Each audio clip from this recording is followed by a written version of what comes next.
সারা গায়ে তার পুড়ে যাওয়ার জলজ্যান্ত দাগ, পুড়ে গেছে শরীরের 85%।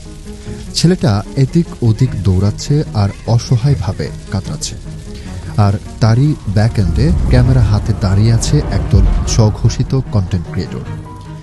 অবস্থা দেখে মনে হওয়ার অবকাশ নেই এটা সত্য নাকি ফিল্মের শুটিং। জি, এভাবেই মাইলস্টোন ট্র্যাজেডির সাথে সাথেই সেদিন শুরু হয়ে গিয়েছিল কন্টেন্ট বানানোর কম্পিটিশন। পাশাপাশি নিজের কন্টেন্টকে একটু ফিল্মি রূপ দিতে দোষ পাইলট তৌকিরের বা পাইলট তৌকির ভিলেন এমন সব পোস্ট করাও শুরু হয়ে যায়। অথচ খুঁজতে গেলে দেখা যাবে ক্রিয়েটরদের সে সম্পর্কে নলেজ একেবারেই জিরো। এক একটা বিশ্লেষণ আর কন্টেন্টে ভুল তথ্যের পরও কন্টেন্ট দাতার আত্মবিশ্বাস দেখে মনে হচ্ছিল যেন তার রয়েছে অ্যারোনটিক্যাল ইঞ্জিনিয়ারিংয়ে মাস্টার্স আর 5000 ঘন্টার ফ্লাইং এক্সপিরিয়েন্স। আপনার মনে হতে পারে হঠাৎ এসব কথা কেন? আসলে এটা হঠাৎ নয়। এই যে কন্টেন্ট বানানোর প্রতিযোগিতা, ভুলভাল আবেগের ব্যবসা, এটাই কিন্তু ভুলভাবে আমাদের জনগোষ্ঠীর পার্সপেক্টিভ গঠন করা শুরু করেছে। ফলাফলস্বরূপ আমরা কমেন্ট করি, ভাই পোস্টটা মন ছুঁয়ে গেল, কিন্তু বাস্তবে একটা হাত বাড়িয়ে দেই না। নিজেদের এই চরম বিপর্যয় ঠেকাতেই তাই একটা রিয়ালিটি চেক দেয়া বড্ড জরুরি। চলুন আজ মাইলস্টোন ট্র্যাজেডিকে ঘিরেই আমাদের বর্তমান অবস্থাকে খুঁটিয়ে দেখার চেষ্টা করি। মাইলস্টোনের সেদিনের ঘটনার পরপরই ফেসবুক ফিডে হঠাৎ সেই ট্র্যাজেডির ভিডিও ব্যাকগ্রাউন্ড মিউজিক লাগিয়ে প্রতিটা পেজে পোস্ট করা শুরু হয়। আর এরপর ফলো অমুক তমুক পেজ এভাবে নানানভাবে শেয়ার হতে থাকে আশেপাশে।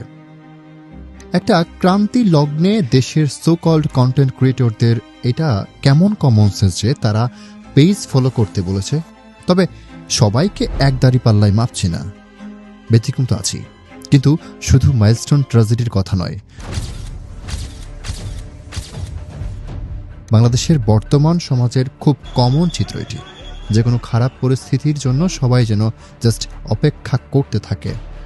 ঠিক যেমন শকুন বসে থাকে গরু মরে যাওয়ার জন্য, ঠিক ওভাবেই এই জায়গায় ভয়েস অফ ঢাকার ফাউন্ডার রোশান তাইনের সাথে একমত হয়ে বলতেই হয়, ইনফোটেইনমেন্ট কন্টেন্ট ক্রিয়েটররা বসেই থাকে দেশে একটা করে বিশৃঙ্খলা লাগার জন্য, যেন সাথে সাথে ভুলভাল রিসার্চ করে যা তা একটা জিনিস গেলানো যায় মানুষকে।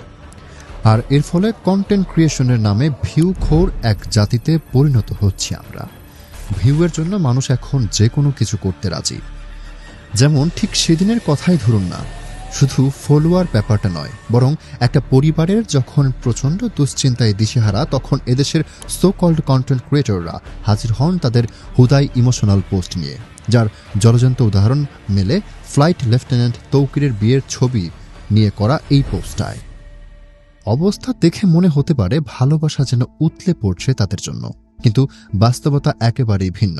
এখানেও রয়েছে সেই ভিউ ভিউ খেলা, যা এই পোস্টগুলোর কমেন্ট বক্স চেক করলেই বের হয়ে আসে। কি পরিষ্কার হলো কেন এই ক্রিয়েটরদের এত ভালোবাসা? এসব ঘটনা পরিষ্কার বুঝিয়ে দেয় মৃত্যু এখন আমাদের কাছে কন্টেন্ট প্ল্যান। আর সত্য মিথ্যার যাচাই ছাড়া এসব কন্টেন্ট বানানোর সুযোগ নিয়ে একটা গোষ্ঠী প্রতিবারই মানুষের মধ্যে ছড়ায় আতঙ্ক আর ভুল তথ্য।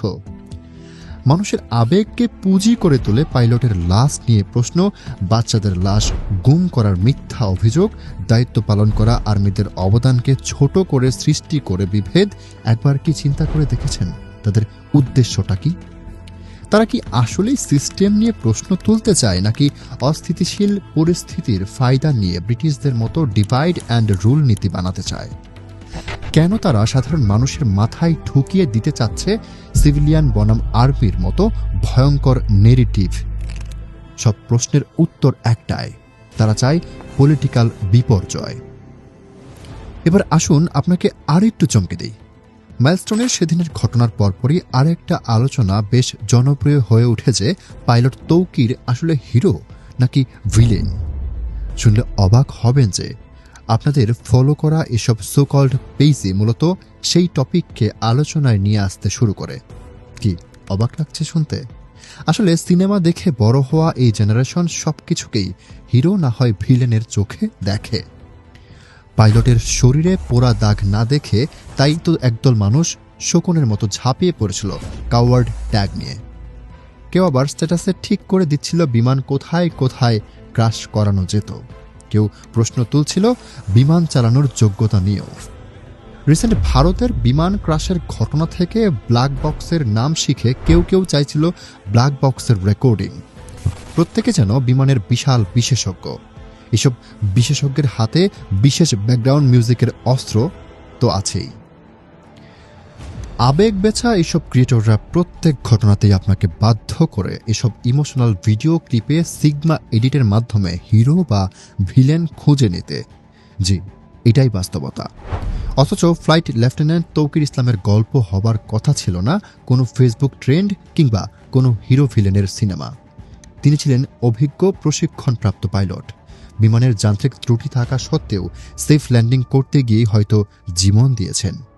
যদি ধরেও নেই শেষ মুহূর্তে তার কোনো ভুল ছিল, হয়তো লাস্ট কিছু সেকেন্ডে সে সিদ্ধান্ত নিতে পারেনি বিমান কোথায় ক্রাশ করালে মানুষ কম মরবে। তাই বলে তাকে বাইনারি হিরো ভিলেন হিসেবে জাজ করার অধিকার আমাদের দেওয়া হয়নি।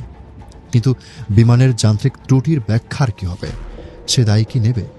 যারা ঘটনার পর পুড়ে যাওয়া শিশুদের সাহায্য না করে দাঁড়িয়ে ভিডিও করছিল, যারা রোড ব্লক করে অ্যাম্বুলেন্স যেতে দেরি করাচ্ছিল, যারা পুড়ে যাওয়া শিশুদের দিকে তাকিয়েও 20 টাকার রিক্সা ভাড়া 200 টাকা চাচ্ছিল, যারা মানুষ মরতে দেখেও গাড়ি থামাচ্ছিল না, কিংবা যারা বিপদে পানির দাম 10 গুণ বাড়িয়ে দিয়েছিল। পানির 2 লিটার পানির বোতল 600 টাকা দাম চাইছে আমার কাছে। 600 এর কি বিচার হবে? তারা তাহলে কি হিরো না ভিলেন? থামুন ভাই, আমাদের সকলেরই মনে রাখা জরুরি যে এটা বলিউড না, বাংলাদেশ। হিরো ভিলেন না খুঁজে আমাদের প্রথমত মানুষ হতে শিখতে হবে। ফ্লাইট লেফটেন্যান্ট তৌকির, সেই বাচ্চাগুলো কিংবা যারা বাঁচাতে গিয়েছিল, তারা কেউই ভিলেন না।